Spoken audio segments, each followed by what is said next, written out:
Hi everyone.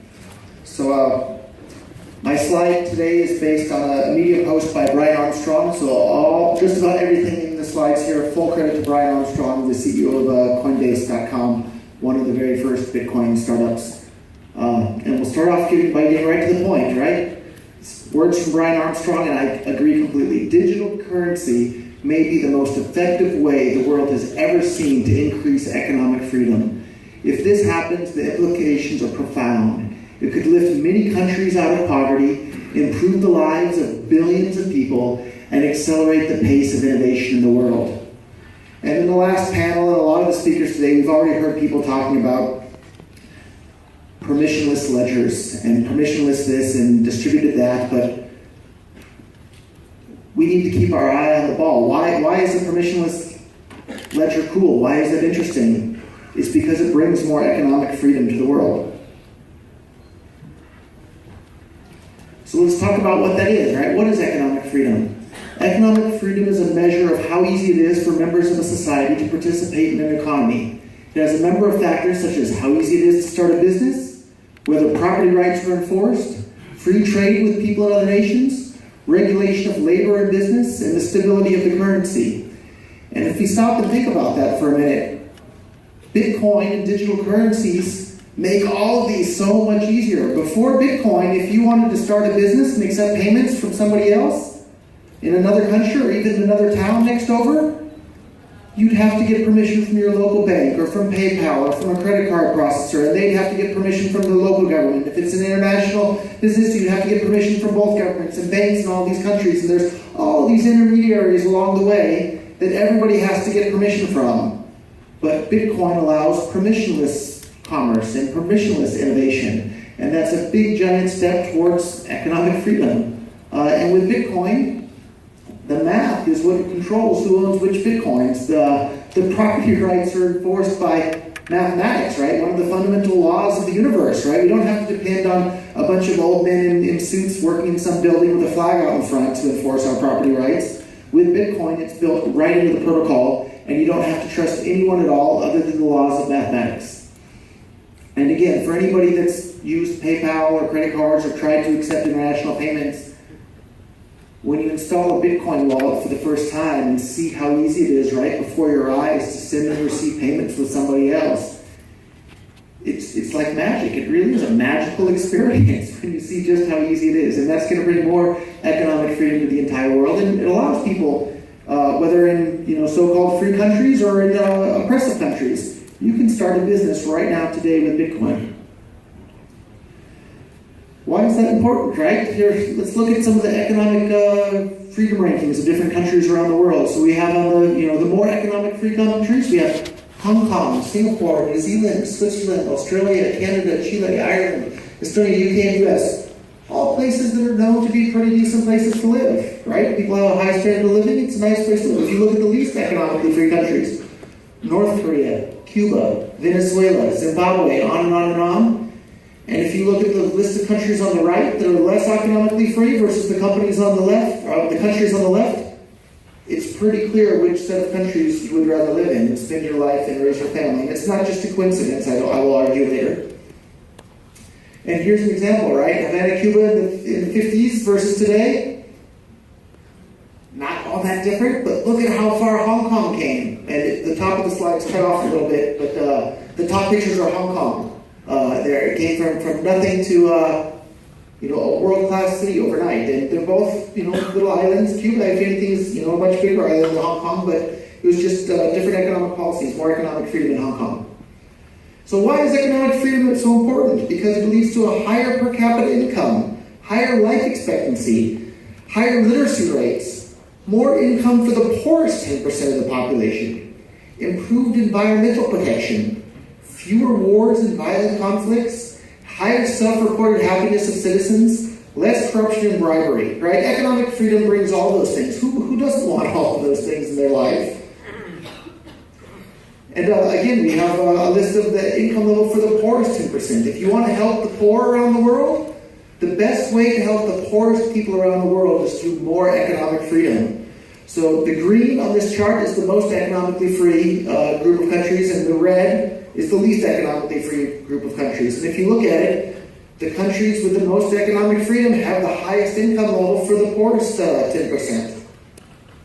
And again, for income per capita as a whole, the most economically free countries have way more income per capita for everybody. And then from the most economically free to a little bit less economically free to medium to not so much to not at all, look at it. It's plain as day right there before your face. And Bitcoin helps bring more economic freedom to the whole world. So if you want more income per capita, Bitcoin's a good way to help that come to the world. If you want more people to be able to read, right? So you can read and understand this sort of thing. There's some correlation between economic freedom and literacy rates as well, plain as day in the chart there.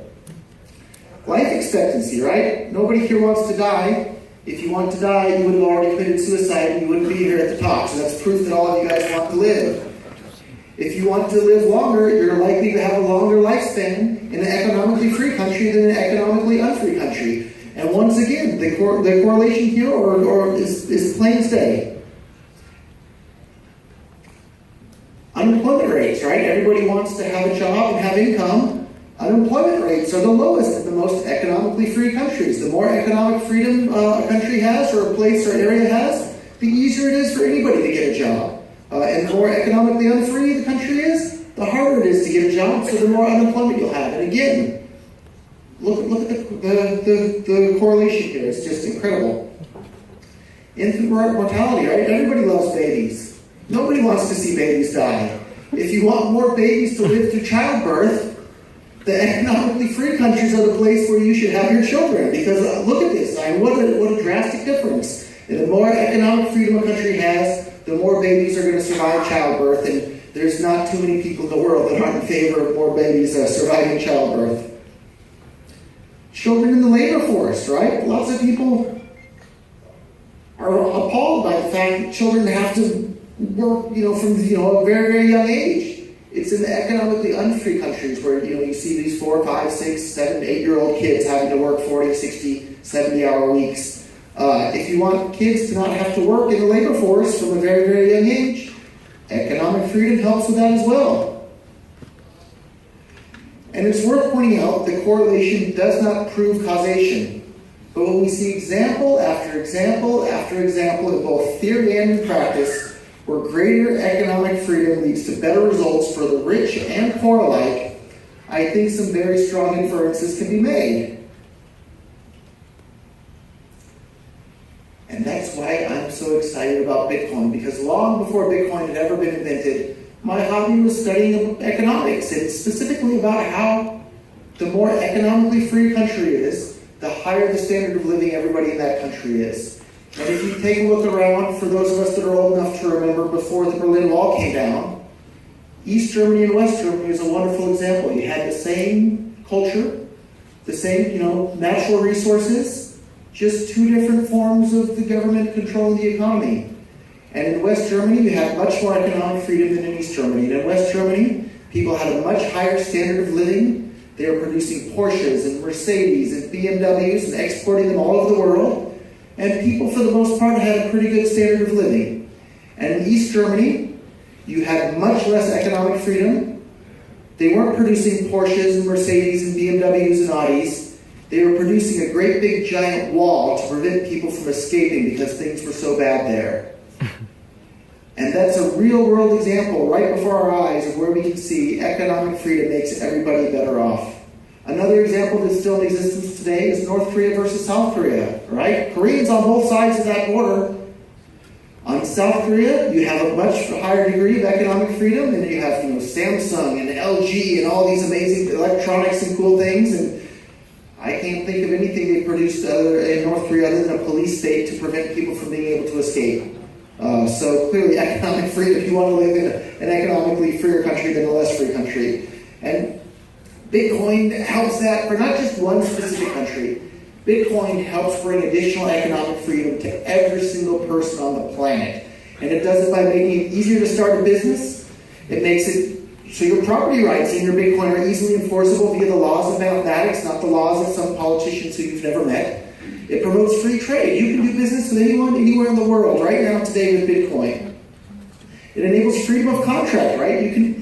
Smart contracts are on the rage. People are talking about that all the time, but it allows people to have their contracts and choose an arbiter of their choice anywhere in the world. It doesn't matter what jurisdiction they happen to physically be in. And it enables people to opt out of corrupt systems, right? If you don't like what's going on in your local area, just use Bitcoin instead.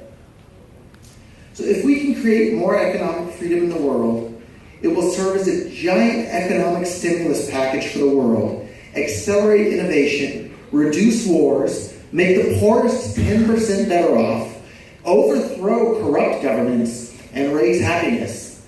And that's a quote from Brian Armstrong, the CEO of Coinbase, who is one of the very, very earliest Bitcoin companies in the world. And I remember meeting Brian for the first time at a barbecue in Silicon Valley in 2011. A lot of people might not realize that long ago, blockchain.info and Coinbase were actually one company in the early days. And the people that got involved in Bitcoin at that time, myself and Brian and lots of others included, we saw this vision of Bitcoin bringing more economic freedom to the entire world, and we knew we wanted to drop whatever it was we were working on before Bitcoin and work on Bitcoin full-time to help bring this amazingly powerful tool to help improve the lives of every single human being on the planet. So Bitcoin, and this is a quote from me because I think it's true, I had to put it in there. Bitcoin and digital currencies are the best tools the world has ever seen to accomplish these goals. So let's step back and think about that for a moment. You know, society's been civilized for a few thousand years at this point. Technology's gotten better. People have more freedom than they have in the past. But now we have this tool of Bitcoin that suddenly puts every single human being on the planet on even financial footing with everybody else. They now have the ability to interact with anyone else, anywhere on the planet, without requiring permission from somebody else. Something like that has never existed in the entire history of the world until the invention of Bitcoin. And that's going to help enable all of these wonderful traits that we just went over a moment ago. So if these ideas excite you, and you think economic freedom is a good thing, and less babies dying in childbirth is a good thing, and the poorest 10% having more money, and you having more money, and the entire world's rate of economic growth being faster than it is today, if you like all those things, get started with Bitcoin today. Tell your friends, tell your family, set up Bitcoin wallets for them, install the apps, show them how to work it, tell them about Purse.io where they can save 15 or 20% on Amazon.com. If you want the entire world's rate of progress and the entire standard of humankind's living standard to increase at a faster rate than it's increasing today, Bitcoin is the very best tool we have to do that until AI comes around, because then that will also change things a bit. Anyhow, that's me. I'm Roger Ver. These are some of the companies I invested in because I want to see these positive changes come to the world sooner rather than later. I think I probably have a few minutes left for questions, so don't be shy. I have 5 minutes left. So if anybody has any questions or topics you want me to address, put your hand right up, and I'm happy to address them. So, and I see this guy right here with a phone. Hi, how are you, Roger? Hi. I want to know when Rootstock is coming out, how is that going to impact Ethereum, since it's backward compatible with most of the applications running on Ethereum? When is it going to be attached to the Bitcoin blockchain, since it's more robust? So his question is, how is Rootstock coming out going to affect Ethereum and everything else? That's probably a better question for Sergio than myself. Although, at this point, one thing that I think a lot of people haven't given too much thought to yet is that Bitcoin was the first, but now we're kind of seeing an evolution of cryptocurrencies, and there's thousands of these now, and they're all competing against each other in a bit of a Darwinian evolution of cryptocurrencies. And so Bitcoin has the lead and is the king of the hill, and it has this giant network effect that'll be really, really hard to overcome. But, once upon a time, T-Rex was the king of the world, and it didn't seem like anything could overcome that. And so Bitcoin's not guaranteed to be the winner in the end, but the more stuff that's built upon Bitcoin and the more stuff that happens with it, the more that its top dog position is cemented in. But it's not guaranteed to win in the end. So that's my long-winded answer to a question that I don't have much of an answer to. So. So that was my question. What as an investor, what would you be looking out for? Like for instance, if you had a disruption in the dot-coms, the markets go down, this is going to go down to certain areas, but a lot of it is leveraged, as you were expecting. So, I'll repeat the question so everyone can hear it. So.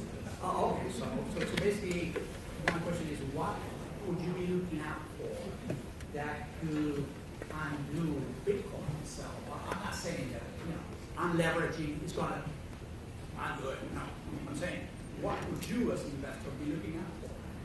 And then, what is an electricity event? Electricity goes out.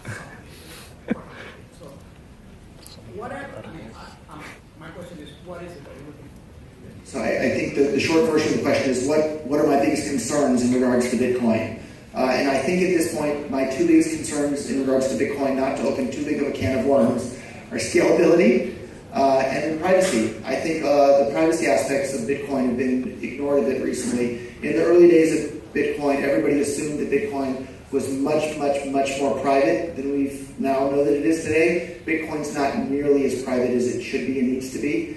And a lot of regulators or bankers or those sorts of people, they think, oh, you can't have some private currency. But if you think about it, one of the characteristics that makes something money is fungibility. And fungibility is just another word for privacy. So if you want to have something that works well as money, it has to be fungible. And in order for something to be fungible, it has to be private. So that's an inherent characteristic of money that Bitcoin needs to improve upon in the future. So those are the two things that I'm the most concerned about. So right here in the front. So I noticed you have Ripple on there, and there's a lot. I think there's a bit of controversy. Is that really a blockchain? And can you just give us your opinion on Ripple?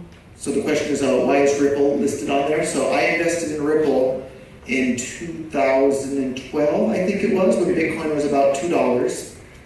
And at that point, we didn't even know what Ripple was going to be. I put up the initial seed money, basically, to start Ripple. And the initial idea at the time was that it would be just like Bitcoin, but without the same proof of work system. It would have a different consensus mechanism. And then lately, it's transitioned to something for banks, and I'm not even really too sure about what they're up to at the moment, to be honest, because I've been focusing all my time on Bitcoin.